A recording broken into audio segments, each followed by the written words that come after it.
Good morning and assalamu alaikum student. Today our topic is Roman numerals. Ancient Romans used a unique way of representing numbers. Unique way. What is the unique way? They use alphabet to represent number. They use alphabet, not a number. For example, they use X, capital X instead of 10. वो 10 लिखने के बजाय वो use करते थे X.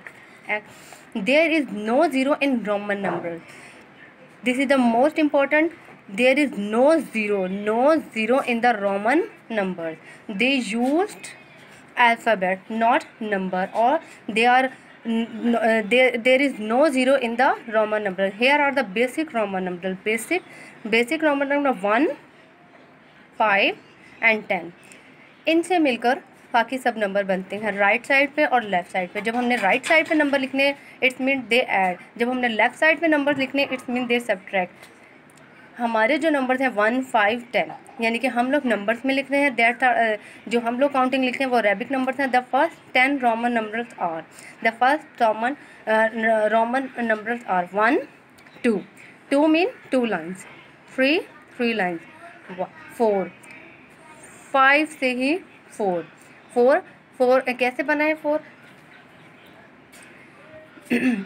When 1 appear before 5 and 10 then it is subtracted. अभी मैंने आप लोगों को समझाया था जब हमने लेफ़्ट साइड पर नंबर्स लिखने हैं यानी it is the subtractive. 5 minus 1 it become 4. 9 कैसे है? 9x minus 1 it becomes 9.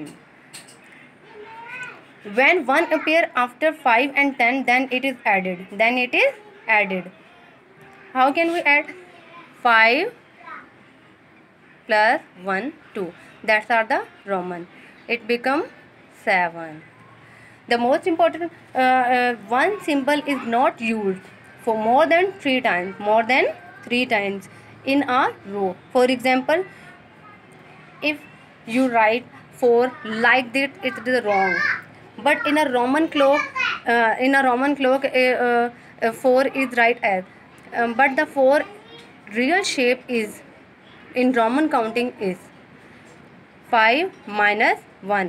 यानी कि हमने जो लेफ़्ट साइड पर लिखना है लेफ़्ट साइड ये 5 हमने लेफ़्ट साइड पे 1 लिखा. इसका मतलब है ये सब्ट्रैक्शन.